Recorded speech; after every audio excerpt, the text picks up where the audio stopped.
Salutations, ladies and gentlemen, the Knife Raven here, back again with another video, and in today's video, I've got another Maserin to share with you today. And this is my third Maserin knife, a knife that I have been eyeing for a while. I had wanted to get one of these for quite some time, but never ended up pulling the trigger. However, recently I did manage to acquire one, and, well, I'll be showing it off today. So, this is the Maserin Colt, or as it is known, the Maserin CE618. So if model numbers are interesting to you, there you are. Comes in the standard Maserin box, black, white, and green, with their logo. Of course, an Italian company that has been around since 1960. So very nice. You also get their little warranty card in Italian and English. So there's your warranty and your maintenance instructions as well. Also, their contact information. There you are. Now, this is a knife that really appealed to me. And I first saw this a couple of years back, and I really liked the pattern. Now, here is the knife itself. It comes in this little velvet pouch, very simple pouch. Nothing particularly high-end, but certainly not bad either. Helpful when you have a high-polished knife with a handle that could be prone to scratching. So, nice little thing to include if you want that to store your knife in when you're carrying it. But here is the knife. So, the Maserin Colt. It is a single-blade serpentine pattern. As many of you may know, I am very, very fond of the serpentine pattern. I frequently bring this knife as sort of the baseline for what I like in a serpentine. My long-term viewers will recognize this as the Grohmann Slimline, and it should be said this is not a large knife, nor is it a tiny one, so you can really put into perspective just how small the Maserin actually is. But more on that when we do measurements. So the Maserin Colt is a serpentine pattern, or reverse dogleg, as some refer to it as. I never use that term, so you probably won't hear it for the rest of the video, but to me this is a serpentine, characterized by a thinner base and a thicker pivot area, with this nice, gentle curve pattern throughout. In comparison to the slimline, it is actually a bit more subtle in its curve, so there is that. But another thing that was quite interesting about this knife, aside from the shape, was this knife featured jigged bone. Now, jigged bone to me, and I might be completely wrong for this, and you're allowed to correct me all you want, I always think of American knife makers when I think of jigged bone. Now, yes, you will occasionally see a jigged bone knife come out of Italy, France, Germany, even the UK, but in terms of European knives, it's not that common. They tend to prefer wood and horn more frequently. Whereas in the US, think brands like Great Eastern Cutlery, Case, and then a lot of the old Remington, Queen, Winchester, and such like, all of those brands, they tended to specialize a lot in jigged bone. So when I saw this, it was quite interesting to me and a bit unusual, so I was also interested in getting it for that purpose, as this is the first Italian knife I have with a jigged bone handle. And it's some very nice jigged bone. Unfortunately, it is not a mirrored handle. The covers do not match perfectly. This one's a bit darker and a bit more reserved in its tone. It's a deep brown bordering on black with a very slight bit of red, whereas this side is a bit lighter and has some more variation in it. You can see there's a bit of gray, a bit of white, and even some orangey red in there as well. So, very nice covers. I will say I prefer the show side, if you will, on the front. But nice jigging work, pretty simple. But all in all, this knife is very interesting. And I say that a lot with a lot of knives, but one thing I found with Maserin is they tend to be hit and miss. Now I have 3 Maserin knives. which I will bring out now. The Maserin Felishna, I still am not entirely certain on how to pronounce that. The Maserin Consoli, and of course, the Maserin Colt. All three of these knives are in some elements absolutely excellent. However, in all three instances, each knife features at least one flaw that really offsets that perfection. Now, in the case of the Felishna here, it has beautiful fitting work. Everything is smooth and well polished, and some very beautiful briarwood as well. But then the centering is seen, and while it isn't quite rubbing, it's very off to one side.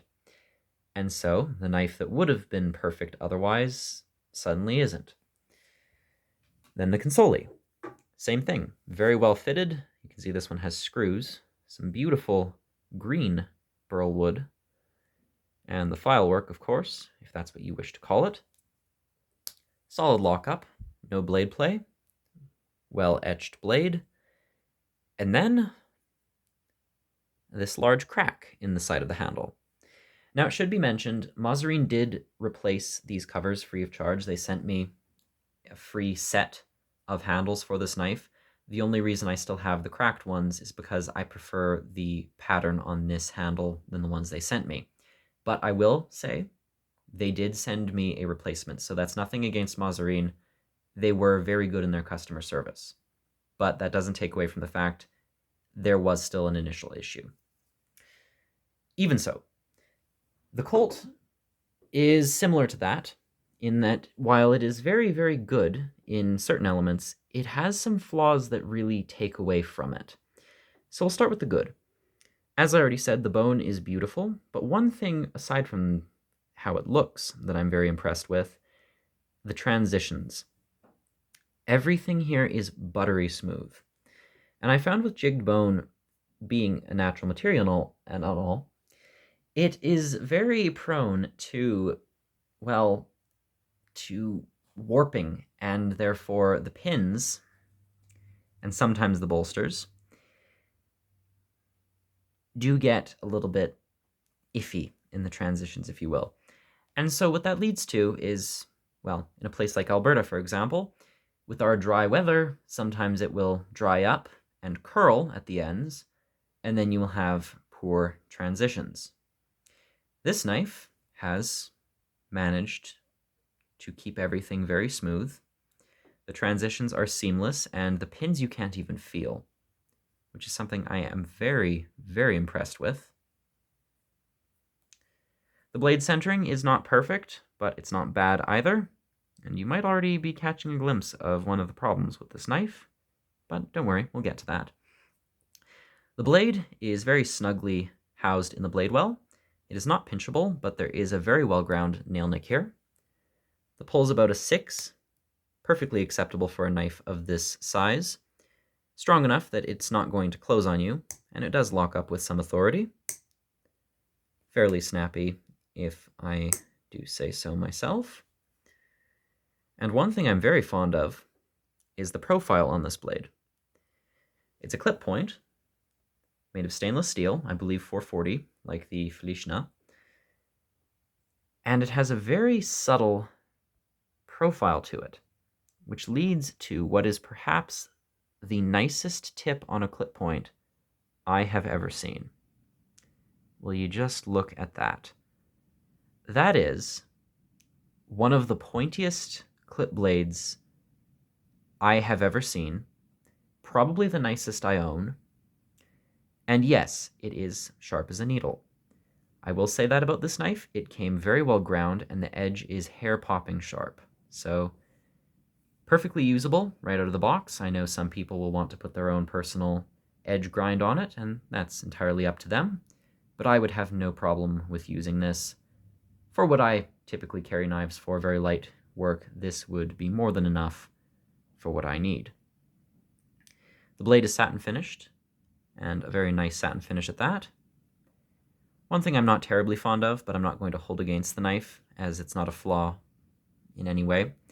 I do prefer a stamped logo, and preferably on the tang as opposed to the blade, as it's just a bit more permanent, more old school, and also when it's on the tang, it tends to be a little less messy and makes the blade look a lot cleaner.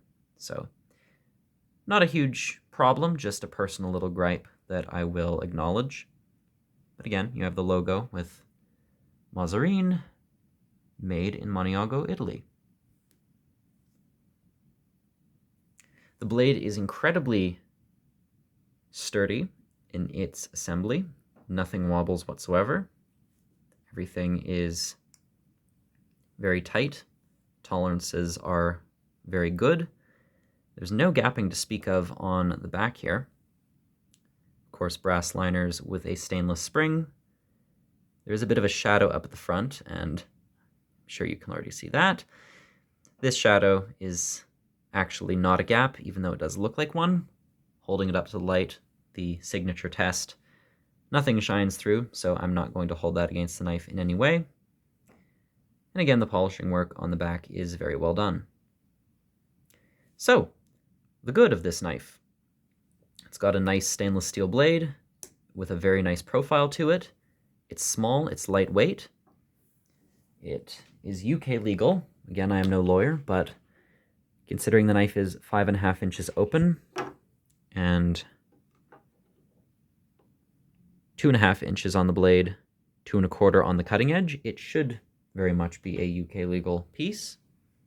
So it's small, inoffensive, has a very nice, sharp little blade, very precise and acute point, decent enough steel for what it is, no blade play, well-ground nail nick, good satin finish, beautiful transitions, a nice jigged bone handle. What could possibly be wrong with this? Well, first fault I will mention is probably the least noticeable of the three. In the open position, the spring is ever so slightly proud, and it does look worse than it actually feels. You will not notice this in the hand. It's still a very comfortable knife overall. You still get about a 3.5 finger grip, choking up at the front, as it is not a terribly large knife, compared, of course, with the slim line here, which is a full hand grip. Again, for your size comparison. But I figured I would mention this, as I don't see it as a really big deal. I can absolutely forgive this, but it might bother some people, so I will bring it to attention just in case. The flaws that do bother me, starting with the lesser of the two, there is a small crack in the bone, and I am understanding of the fact that, again, natural materials, they swell, they shrink. In dry environments, like the province I live in, it can be even worse than it normally would. And so because of that, there is a small crack, almost bordering on a scratch, it's so small, that starts at the pin here. And you can see it carries on through the jigging and ends at the base of the handle. Now, in certain areas, it looks like little more than just a scratch, but you can see in the actual jigging itself, it is a bit more substantial. That's where it must be a bit deeper. And so while I am not worried about the handle breaking the same way I was with the console and this very noticeable crack here in the wood, it is still a problem. Am I going to do anything about it yet? I don't think so. And considering you can't just replace the handles as you could on the console with the screws, I'm not going to try asking Maserin for any replacements here. I'm just going to hope that I don't drop the knife and that nothing goes wrong and the crack doesn't happen to get bigger. So, again, while that might have been their fault in the production, it also could be something that occurred after the knife was made, and so for that reason, I'm not going to be terribly harsh on them for that. What I am going to complain about, and what, in my opinion, takes what would otherwise be a very good knife and makes it a little bit harder to recommend, is this. Now, yes, you are seeing that correctly. That is a very large, very noticeable, very ugly gap between the liners and the bolsters. And yes, it is not just on that one part.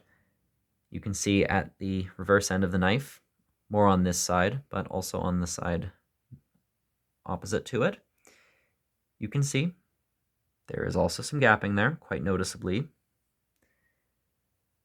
On this side, it's much better, but you can see still at the base, another little gap. And it's certainly worse at the pivot end. Not as much on the left bolster here, but the one on the right is terrible, and it carries up pretty far too. And I can get a fingernail in here. I should mention that. So I am not necessarily worried that this could catch on anything, and I doubt even less that even if it did catch on anything, you'd rip the bolster off in any way. But the problem is I shouldn't have to even consider that. You see, with another knife, and this is also handmade knife, the Grohmann Slimline here, you can see, and this is pretty standard on virtually all handmade knives where the bolster and liner are separate pieces. There's a very small line where the bolster ends and the liner begins. Even though they look to be the same material, they are separate pieces. And so that is standard, but nothing could fit in there.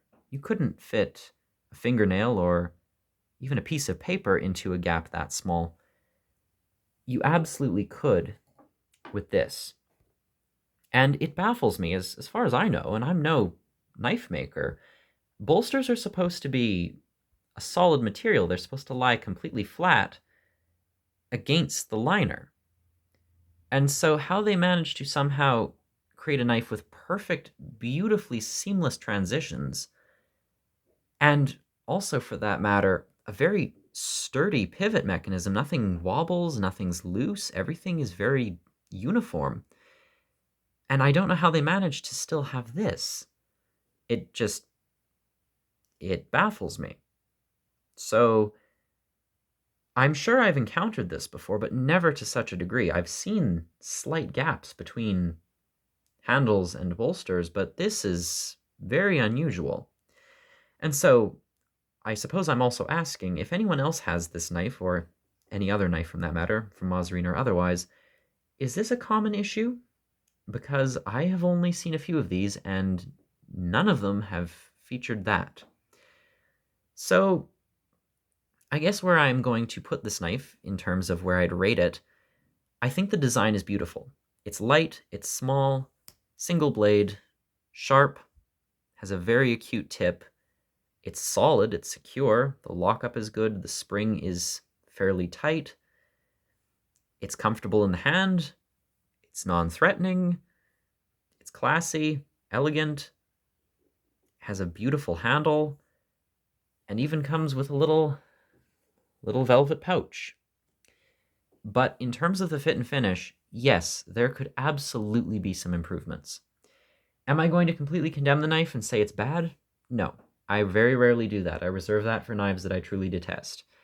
This knife is not bad, but it's very inconsistent. Are these flaws cosmetic? Probably. Do they have the potential to become functional flaws if the bolsters start coming loose over time? Yes, absolutely. And I will update you if that does happen. So if that does happen, I'll probably film a video of it quickly, just mentioning that update, and then I will send an email to Maserin informing them if there have been any further issues. But as far as it is now, I'm just going to keep this knife as it is. I think the handles, again, are quite lovely, even if they're not perfectly mirrored. I think the blade is very, very nice. I love the profile. Comfortable in the hand. Would make for an excellent carry knife. Very elegant, very refined. Wouldn't spoil the lines of a suit. And includes the little pouch if that is something you enjoy. All in all, I am both impressed and completely confuddled as to what happened in the production that led to that gapping. So it's a very nice little knife, very pretty little knife, inexpensive too for made in Italy, and such a nice handle and just overall style of piece. Again, if you're a fan of the Groman Slimline, maybe this would be something you'd be interested in. But yeah, I can't make any promises in regards to the consistency, as this is anything but consistent. So thank you very much for watching, and if you have any comments, leave them down below. Thank you again, and this has been the Maserin Colt, and this is the Knife Raven, as always, signing off. Goodbye.